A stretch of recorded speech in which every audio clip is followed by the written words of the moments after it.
Et je salue évidemment Jean-Luc Lemoyne. Bonjour Jean-Luc. Bonjour à tous. Jean-Luc, tous les jours vous intéressez à un programme pour nous, c'est votre session de rattrapage. Et aujourd'hui, vous avez regardé pour nous les chaînes info.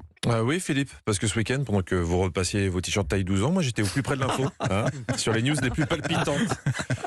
Alors déjà vendredi, il y avait la fin des débats sur la réforme des retraites. Et avant la dernière soirée, Olivier Dussopt était l'invité d'Apolline de Malherbe dans sa matinale. Enfin, il était en consultation avec le docteur Apolline de Malherbe. Minuit ce soir, fin de l'examen. Ça va ? Ça va, oui. J'ai pas beaucoup de voix, vous l'avez dit. Mais ça s'appelle une bronchite ou une laryngite, quelque chose comme ça. Vous somatisez un peu ? Non, je crois pas. Bon, après, elle a pris sa température, elle l'a pesée, on a pu passer à la suite. Et la suite, c'était lors de la dernière soirée de débat où Olivier Dussopt a oublié sa laryngite du matin.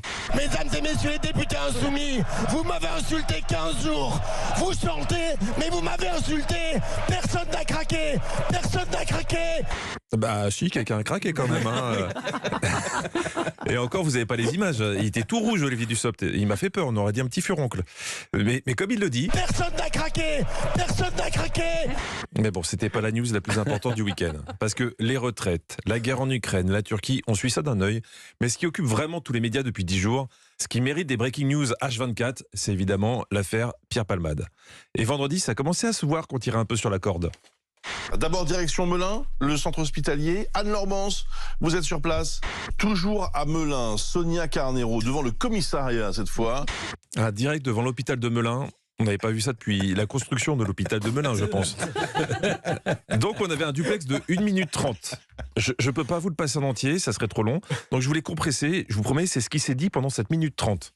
Oui, tout à fait. L'humoriste est toujours entendu par les enquêteurs et sa garde à vue, eh bien, vous le disiez, doit s'achever au maximum à 14h. Pierre Palmade est donc toujours entendu par les policiers. Sa garde à vue doit s'achever au maximum à 14h cet après-midi. Voilà, petite astuce de reporter, quand t'as pas beaucoup d'infos, tu répètes 2 fois la même chose. Mais avançons, de l'info, je crois que je commence à devenir accro, Philippe. J'ai besoin d'un scoop, vite. Le vendredi, le jour de l'accident, autour de midi, Pierre Palmade est sorti une première fois de sa maison. Il s'est rendu, lui, Pierre Palmade, à la boulangerie pour acheter une baguette de pain et des viennoiseries. Ah ça c'est important, on ne savait pas. En plus de la cocaïne et des médicaments, Pierre Palmade était visiblement sous l'emprise des chouquettes et des pains au raisin au moment de l'accident. Je vous dis qu'on avance. Ils avaient aussi retrouvé l'avocat d'une des 2 personnes présentes dans le véhicule de l'humoriste. Et tu sentais que les journalistes étaient très contents de ce scoop. C'est la première fois que vous parlez ce soir pour donner des informations concernant votre client. Il a donc 34 ans. Qu'est-ce que vous pouvez nous dire ce soir sur son profil ? J'ai pas grand-chose de plus à dire.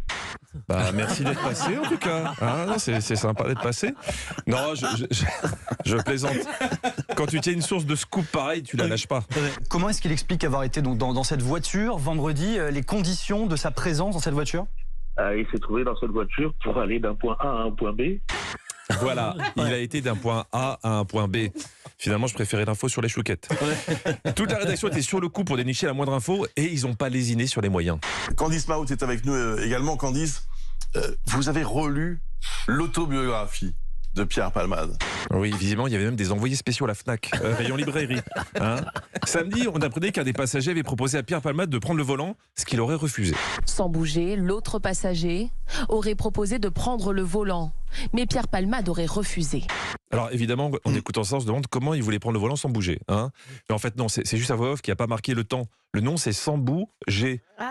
G, c'est l'initiale. C'est l'initiale de son nom. Donc suite à cette news, tout le monde s'est choqué que Pierre Palmade n'ait pas laissé la conduite à un autre. Voilà. Et c'est après qu'on nous a appris ça. Au-delà de ça, les 2 passagers en garde à vue ont confirmé qu'ils avaient consommé des stupéfiants toute la journée avec l'humoriste. Alors, je ne suis pas addictologue, mais si une personne chargée jusqu'au trognon propose de prendre le volant à la place d'une autre personne chargée jusqu'au trognon, je ne suis pas sûr que ce soit ça, la bonne solution. Vaut mieux que personne ne conduise. Mais ça sera peut-être le sujet d'une prochaine Breaking News. Merci beaucoup Jean-Luc Lemoyne. À demain et on vous retrouve chaque jour avant demain de 16h à 18h avec Stéphane Bern. C'est l'émission Historiquement Vôtre sur Europe 1.